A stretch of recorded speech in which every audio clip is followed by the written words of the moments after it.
જય માતાજી મિત્રો, શીતલ ફેશનમાં આપ સૌનું સ્વાગત છે। તો આજે હું તમને બતાવીશ કે આપણે સિલાઈ મશીનનો દોરો વારે વારે તૂટી જતો હોય તો એના માટે એકદમ સિમ્પલ ટ્રીક છે। તો ચલો હું તમને બતાવું। તો જો આપણી રીલ હોય વારે વારે આ દોરો તૂટી જતો હોય, સિલાઈ મશીનમાં આપણે રીલ ચડાવી પછી વારે વારે તૂટી જતો હોય દોરો, તો એના માટે એક ટ્રીક છે, હું તમને બતાવું છું આજે।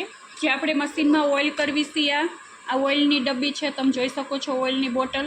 તો કંઈ નથી કરવાનું, આ રીતે રીલને, જે કોઈ રીલનો દોરો તૂટી જતો હોય મશીનમાં, એ રીલને આપણે લેવાની છે અને આ રીતે ઓઇલ મૂકી દેવાનું છે। જો આ રીતે